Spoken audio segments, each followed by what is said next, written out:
Good evening. It's been a great pleasure to be here for His Highness's Jubilee celebrations during this last week. And I've been immensely sort of moved by the enormous generosity of the welcome of all the Pakistanis that I've met. It's been a joy indeed to be with you all. As Amin pointed out, there is no doubt that we are living in what the Chinese sometimes call interesting times. And we're seeing a world that is interconnected as never before. Our electronic media, all these telephones that you're so particularly fond of in Pakistan, trilling away at all hours of the day, connect us up instantly all over the globe. The net, the web, the email, we are one. Our economic fortunes are bound up with one another. When one market wobbles, there's a ripple through all the markets of the world. What happens in Iraq or Afghanistan today will likely now have repercussions in London and New York tomorrow. There's no one is immune from the insecurity of today's world. And yet, at the same time, as we are linked together and our destinies are intertwined together as never before, we're also divided very, very dangerously as never before. I don't subscribe, of course, to the clash of civilizations theory. There is no intrinsic hostility at all between Islam and modernity. Indeed, when the Muslims first encountered the newly modernized West at the beginning of the 20th century, they recognized it as profoundly congenial to their own ideals. I've cited on this tour before, but I'll cite it again because it's good to remember these happier times. Muhammad Abdu, Grand Mufti of Egypt, at the turn of the century, he died, I think, in 1906. He hated the British occupation of his country, but he was very much at home in European culture and got on well with Europeans. And after a trip to Paris, he came back to Cairo and said famously, if provocatively, "In France, I saw Islam, but no Muslims. Here in Cairo, I see Muslims, but no Islam." And what he meant by that was that in their modernized societies, with their modern economy, the Europeans were able to bring about the fairness and equity that was closer to the spirit of the Quran than was possible for Muslims in their partially modernized countries or unmodernized countries in some cases. In Iran, some of the mullahs campaigned alongside secular intellectuals for representational government. They led a revolution against the Shah, and they got their parliament. But unfortunately, 2 years later, the British discovered oil in Iran and never allowed the parliament to function freely. Nevertheless, the Grand Ayatollah in Najaf said that the new constitution was the next best thing to the coming of the hidden imam, because it would limit the tyranny of the Shah and would therefore be something to be prized by every single Muslim. And it's sad, really, to think of this early optimism in the light of what we know to have occurred. Unfortunately, Western foreign policy, the division of the Middle East after World War I and the dismemberment of the Ottoman Empire, the Arab-Israeli problem, the Suez Crisis, the Iranian Revolution, the support of, let's say, unworthy rulers to secure cheap oil over the years, has soured that early enthusiasm. But we must never forget that initial response of recognition that we are all, as it were, Western religions, the Judaism, Christianity, and Islam, sharing the same ideals. And it's sad and shameful for me as a representative of the West to admit that Islamophobia is certainly rife in our Western societies. And there is indeed hostility to Islam, an entrenched hostility that's been kind of confirmed by atrocities such as 9/11, which seems to insist that Islam is a religion of the sword, as Europeans have imagined since the Middle Ages. But there is still, in the West, a desire to learn more. In the United States, particularly, there has been, since 9/11, I found it myself, again, poignantly, a desire to learn more, a knowledge that people, they don't know enough, they don't understand enough. And within the Muslim world, there is conflict too. I mean, how do we interpret Islam? There are some people who take the fundamentalist route. They feel the modern world is out to get religion, and here they're not alone. There are fundamentalists in every single major world tradition. Christianity, Judaism, Islam, Confucianism, Hinduism, Buddhism. All have developed fundamentalist movements, fearing that modern, liberal, secular society wants to wipe out faith. And hence their spirituality is often somewhat embattled. There's a desire to defend and protect. And in the course of this, unfortunately, there's a tendency to distort the very tradition they are trying to preserve by emphasizing those aspects of the faith that are more belligerent or militant and downplaying those that speak of compassion and respect for others. Unless we deal a bit more accurately and more imaginatively with this unhappy situation, we are not going to have a viable world to hand on to the next generation. It is the duty of every single ideology, be it religious or secular, to work in these dark days for better global understanding.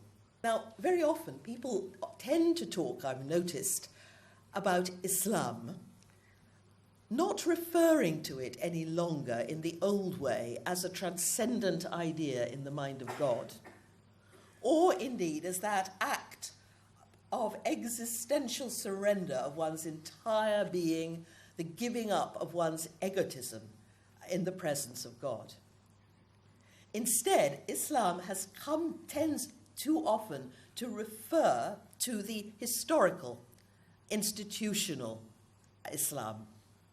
And often it's spoken as though Islam needs to be preserved at all costs, but that it's something achieved, that it was something that came down to the Prophet Muhammad, peace be upon him, and it's just there in place, and it's therefore for us to protect it. But Islam, from the very first moment of the revelations to the Prophet, was a summons to action and a summons to change. Verily, God will not change the state of a people unless they change the state of their own selves. Equality it was preaching an equality that was often quite shocking to the Christian world. Christian world had its own egalitarianism preached by Jesus, but Islam was even more shocking. Europeans at the time of the Crusades found it shocking that Muslims were giving so much respect to menials such as slaves or women. So equality and justice, a concern above all for justice. The bedrock message of the Quran is that it's good to share your wealth, not good to build up a private fortune, and to create that decent society where nobody is in want or nobody is oppressed. But this is all still to be achieved. We've never really achieved that society of total equality, freedom. Neither you in the Muslim world nor we in the West. We talk in the West very much about democracy in the same way as you speak about Islam. We talk about democracy as though there it is and we've got it. But I wonder how much we have. I mean, in my country, in Britain, at some of the last general elections, less than half the population have bothered to vote. So that the elected government may have got a majority, but it doesn't really have a mandate.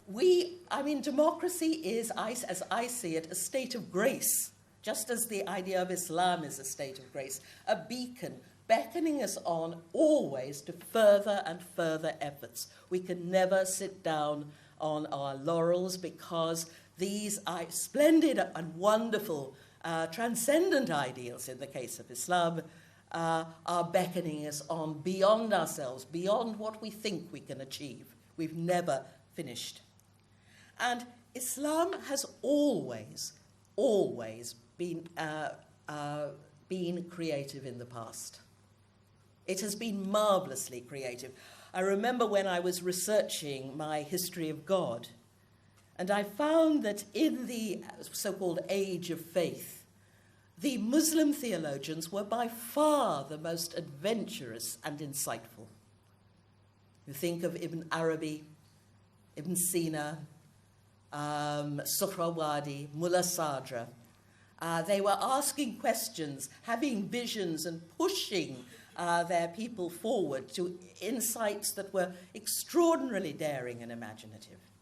Muslims were pioneers of theology, not timidly making sure that they weren't offending any ulama or were not contravening a statement in the Quran. The Quran was in them, and they were able to respond creatively. Amin reminded us of the great traumas of Islamic history, the fitnas after the Prophet's death, when the companions of the Prophet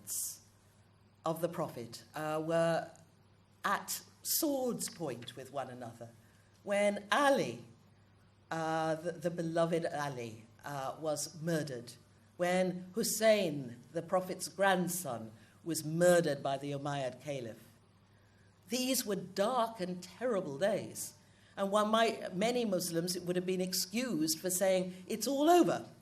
It's finished. The Prophet is scarcely cold in his grave, and look what's happened to us. And this was no turpitude on the part of the Muslims, of course, really, when you look back on it, because they were coming into a period of massive social and political change, mind-boggling change for them. A few decades ago, they had been in a tiny little oasis settlement in Medina.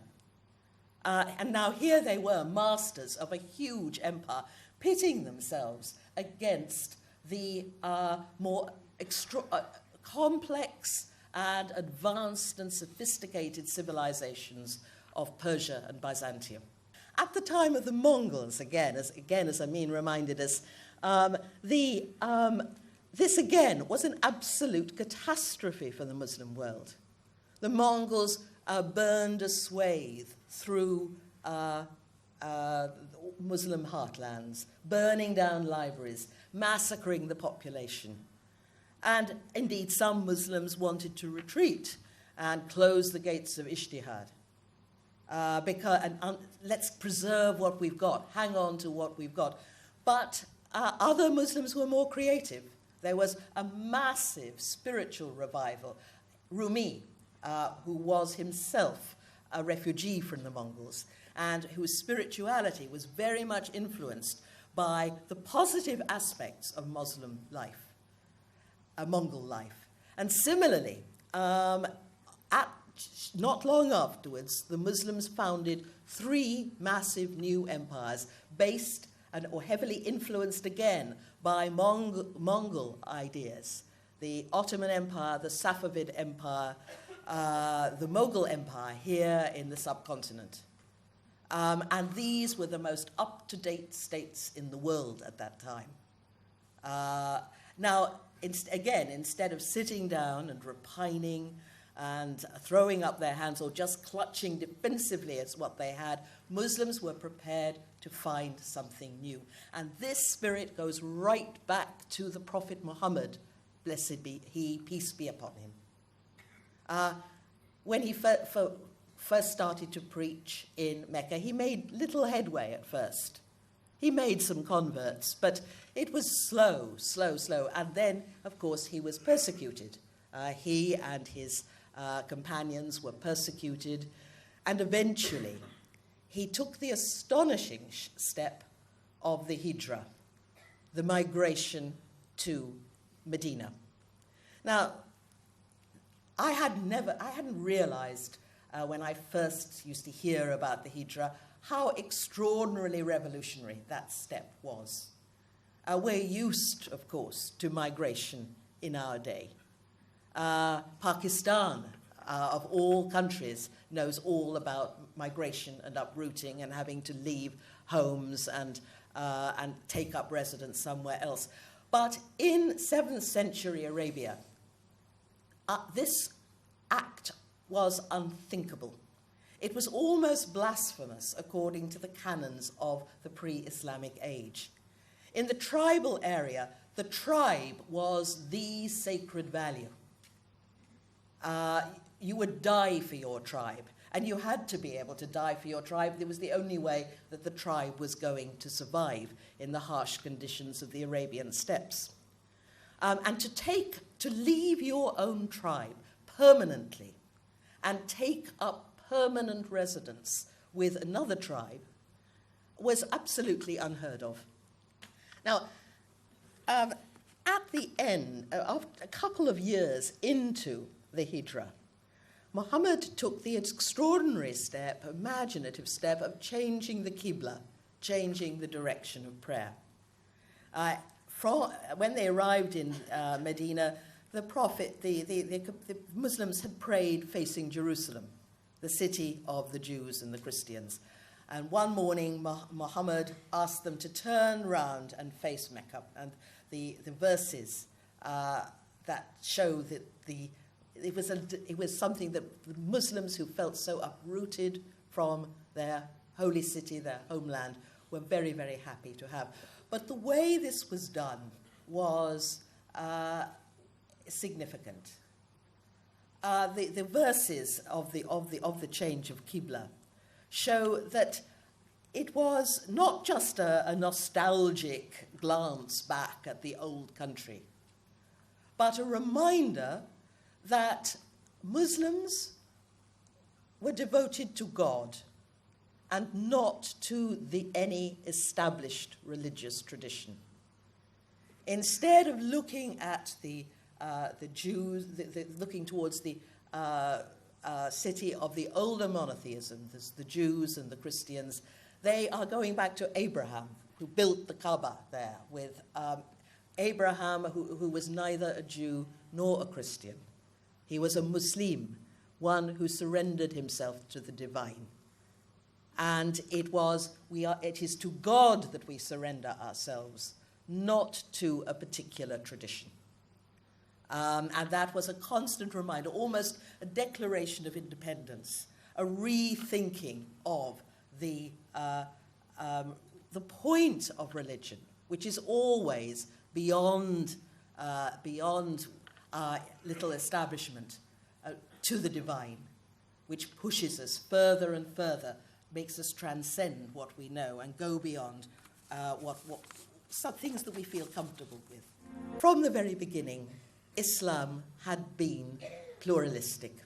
And we see this when the Muslim armies conquered Jerusalem in 638, just a few years after the death of the Prophet.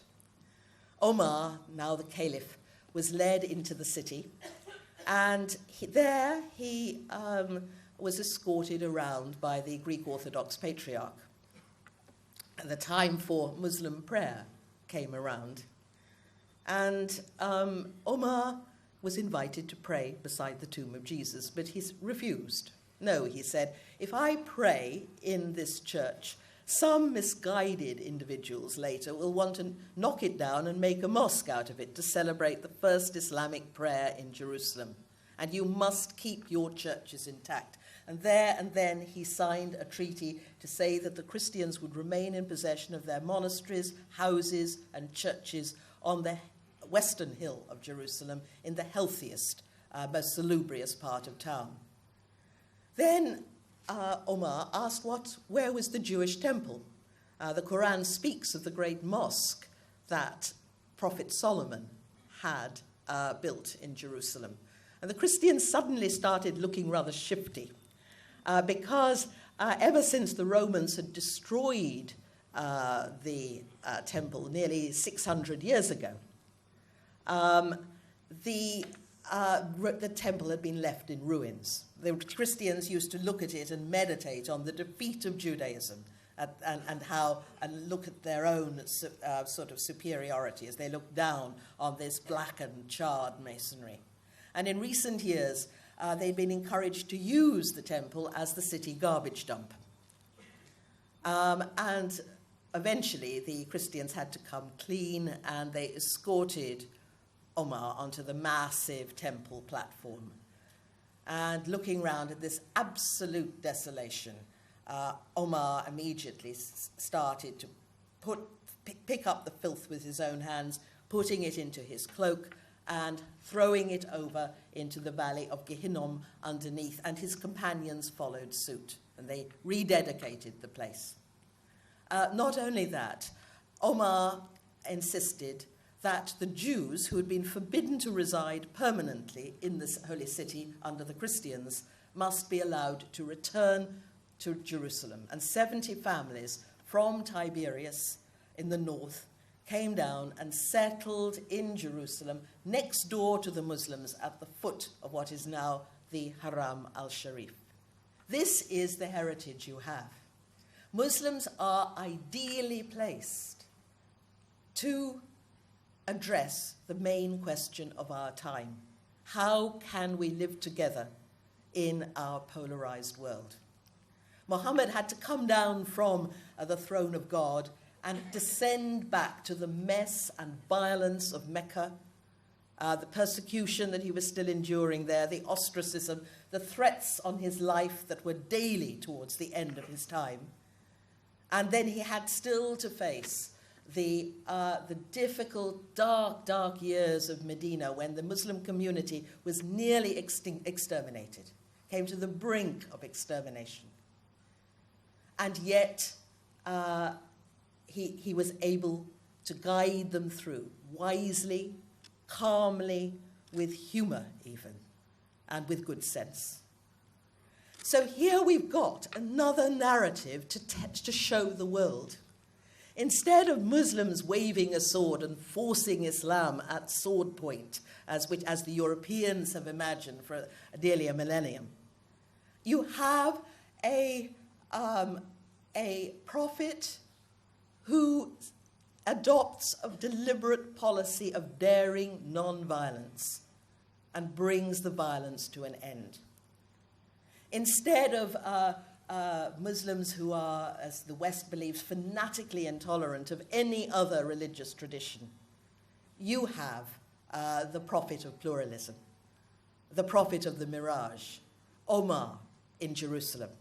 In Jerusalem, for centuries, there were more Jews and Christians living in the third holiest city of Islam than there were Muslims, because they were allowed to flourish there. I'm not saying it was Shangri-La, but it was a great deal better than anything we've got in that city today. On the Temple Mount, there were, beside the commemorations of Muhammad's night journey, there were also shrines to Jesus, a shrine to David and Solomon, a shrine to the children of Israel, a gate dedicated to the children of Israel. They knew this was also the city of the people of the book. And Salah ad-Din carried on that tradition when he conquered the city from the Christians, who nearly 100 years before had taken the city with the most appalling carnage. For 2 days they had slaughtered every single Jew and Muslim in the holy city, killing about 30,000 people in 2 days.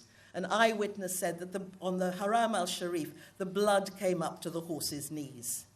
And the Christians said that this was the greatest day in the history of the world since the ascension of Christ to heaven.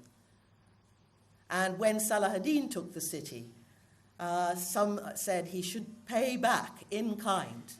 But no, he took the city without bloodshed. And not only that, he gave some of the refugees, the Christian refugees from the city, a lift. He provided transport for them and safe conduct up to Akka on the coast, where Christians still had a stronghold. And, of course, he was roundly castigated for this by the historians, because the Christians took up root there and were able to fight the Muslims for another 100 years. Nevertheless, that act of generosity impressed the Christian world. And there were all kinds of legends and stories that Salah ad-Din was actually a closet Christian, that he'd been secretly baptized, and that was a kind of symbolic recognition that he had behaved far more like a Christian, following the prophet Jesus, than the Christian crusaders themselves. So you have a narrative here, and this narrative needs to get to the world somehow. I bear witness that there is no God but Allah, and Muhammad is his prophet. Muslims must bear witness to this message with their whole lives, not just with their mouths, but with their lives, showing the pluralism, the peace that is Islam. The word Islam itself is, as you know, related to salam, for peace. Muslims have had in the past extraordinary resilience and creativity in the face of disaster. And now this is just another fitna, just another dark time. And somehow you must try to find that creative voice again. I'd love to see some Muslims, say from Pakistan, coming to my country. And I wish I could say that my countrymen would greet him or her as generously as you've greeted me. But that is the ideal. We must learn to talk and listen to one another as the prophets did on the Temple Mount during the prophet's mirage. And it's not an unrealistic dream. You did it in the past, and you can certainly, inshallah, do it again. Thank you. We will now have a short, moderated question and answer session. Could I request Amin Hashwani to moderate the session? You said in your talk that there is a desire in the West to understand Muslims, in particular in the US. Do you think that there is a similar desire in the Muslim world to understand why they are so misunderstood by the West? Yes, I think there is, and I think we all need to do more even, and somehow we really need to dialogue. And dialogue is, I know, the buzzword of today. But I've said this in previous talks, so I hope you won't mind, any of you have heard any of the previous talks, if I say it again. Dialogue doesn't just mean talking. It also means listening. And we're not very good at listening in the West. I don't know how you are in Pakistan. All right, thank you. You want to ask a question here? You spoke about the Islamophobia and Islam being perceived as a religion of the sword in the West. Why do you think, how has the positive narrative gotten lost on both sides? I remember reading quite a long article by you in the Financial Times a couple of years ago, and you were quite pessimistic about Islam being properly understood in the West, in our lifetimes. Has your view changed, or what are the practical steps that we can take on both sides? Islamophobia is deeply bound up with the chronic anti-Semitism of Western Europe. And these prejudices, the trouble with prejudice is that it's pre-judgment. That's what the word prejudice means. And you sometimes think you're making some kind of headway, and then something like the Danish cartoons happens, and you have to go right back to the beginning again. All the old skeletons come out of the cupboard, and people are saying, there you are. But the trouble is, too, that, say, take those cartoons, that cartoon incident, you had the secular chauvinism and, I would say, fundamentalism of the free speech extremists who were publishing these wretched things, even though they knew it would give offense, and went on publishing them in paper after paper after paper. On the other side, you had those extremists who were pulling down embassies and attacking embassies and walking through the streets of London where actually the cartoons had not been published, saying we are going to crucify the cartoonists. Now, both sides were presenting their worst side to one another, but cutting out the middle ground, because there was a poll done at that time by Gallup, who interviewed the Danes and found that most of the Danes were for free speech, of course, but were really distressed to think that these cartoons had given such offense. This wasn't, Danes are very nice, peaceful people. This is not what they wanted. And similarly, in the Muslim world, 97% of the Muslim youth questioned were offended by the cartoons, but also extremely distressed by the attacks on embassies and the violence.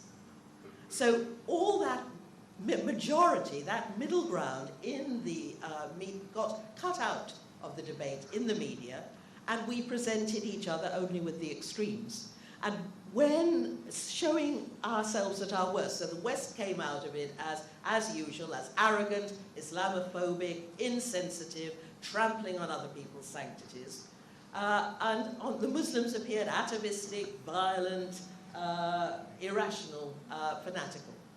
And cutting out the middle ground, the reality. And at the end, when all the fuss goes down, the problem is a little deeper. Okay, Ms. Armstrong, this is Mohit Pizal with Geo Television. This is not a tit for tat for Dawn question at all. I have an issue with your basic assertion when you say that the West is prepared to understand the world of Islam, and the question was if the Muslims are also prepared to follow suit.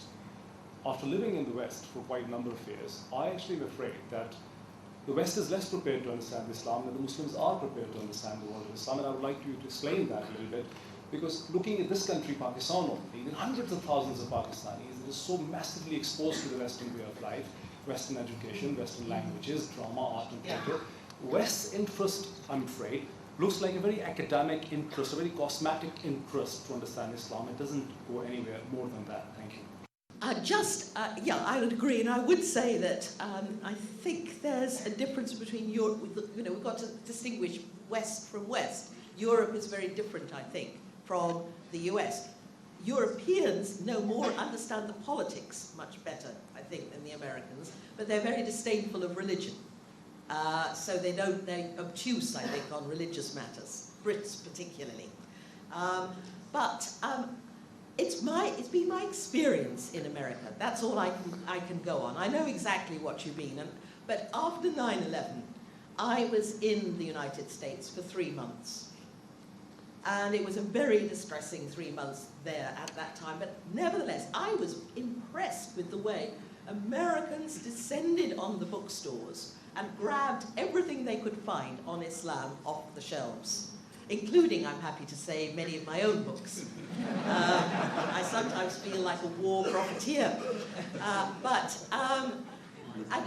I would go up and down that East Coast for those 3 months. I intended to have a lovely, peaceful time in the libraries at Harvard researching my next book. I never got to see the inside of a library. I was constantly being asked for interviews on radios, news shows, and when I gave a talk, people would drive 200 or 300 miles to come and listen. And when I was telling them hard things about, say, Western policy, I always started with the British, because I think we started all this, and the Americans followed suit. Just as I tried to do, to talk in a way. Biography, The Spiral Staircase. Just very briefly, I've rarely read anything more courageous or inspiring. You spoke of the plurality in Jerusalem, and I think you discovered it in that book when you say you woke up to the sound of the azan. I found that spellbinding. It seems a pity that the plurality in Jerusalem is completely lost. Have you spoken to audiences in Israel? No. Do they want to listen? No. Not in a word, no. I've not been to Israel. One of my books has at last been translated into Hebrew. And I think Muhammad has been translated into Hebrew. I don't think it's done very well. But that's why I said, is there an openness to listen? There might be some openness. Oh, I think some of them are, and I have been approached by the more radical left-wing Israelis who are working on things. Are they rare? Are they few and far between? I think they're less rare in Israel than they are in the United States. Very innovative literature, and I just want to let you know that the Americans who have been buying the books are reading it. And I'm from San Diego, California. Oh, right. I've been there for 40 years. My children are born and brought up there. And they're very active in the American community. And they are part of the CARE. Can you keep the mic a little closer? Thank you. American Islamic Religions and the Islamic Networking Group. I have taken my daughters to go out and talk in high schools and colleges about Islam. And they have found a very open ear and open mind towards Islam. And so I just want to let you know that after 9/11, we had thousands of Americans become Muslims. So, Thank you. Well, my friend Leila Ahmed thinks that soon the whole of America will become Muslim. Hello. My name is Karim. I'm a medical student in the Armstrong University. Here. The question is, you talked about how people found creativity as a way to further their goals. In my readings, I have read a few authors who believe that creativity is at loggerheads to religion, and that it actually fosters godlessness. And you actually have to go to a certain extent to be creative. For example, if a scientist is conducting some research, he would find it difficult to conduct that research in a culture where miracles are taken to be facts. So, one, how much do you agree to that opinion? And two, the examples that you quoted from the Islamic times, like Ibn Sina, many of these people were ostracized from the times that they were in, and their contributions were later recognized. So, are there any examples where such people actually led populist movements to show us that no, that creativity actually has, it has flourished in religious times or in the past where Islam was at its zenith? First, let's just say Rumi, for example, just some off my head. I mean, he became, and he was saying, mysticism is for everybody. Mysticism is for everybody. Al-Ghazali, who also popularized mysticism and mindfulness, and not just a rote performance of external duties, but seeing the meaning underneath. One of the most influential Muslims. Of course, people who are creative, really creative, are never really understood by their time. Otherwise, if they are totally understood and lauded by their time, they're just speaking the zeitgeist. If they're ahead of their time, you see it in art sometimes. If you listen to late Beethoven, you can hear jazz, something that would come 100 years later. Almost a real artistic genius is like a prophet looking into the future, seeing what is there ahead. And that music was not understood by Beethoven's contemporaries at all. And so a real genius is not going to be understood by his time, but he is understood later, and he changes the tradition, or she changes the tradition, we should say, also add now. Religion is very, very close to art. It's always expressed itself in terms of art, in terms of painting or poetry or calligraphy or architecture or dance, or music, song. Not so much with scientific facts or lists of doctrines, but art, which must be creative, and which the word creativity is bringing something new. My question is about the confusion the West has between religion and culture. They are confused between religion and culture. There are loads of things which are not very religiously inclined, but culturally inclined. Yes, I think that's true. I think that's true. We're all ignorant of one another's traditions, and we're all ignorant of one another's faiths, but that ignorance is going much more. We all know much more about other people's religion than we did 100 years ago, and that's going to change us. But yes, it's very important to for example, I don't know if this is the sort of thing you were talking about. Muslims are always being accused of being guilty of honor killing. Well, this is a cultural thing and not a religious, not an Islamic thing.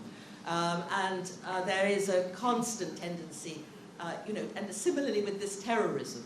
Obviously, terrorism's in their blood, they say, Muslims, but this is not the case. Karim, thank you very much for your inspiring thoughts.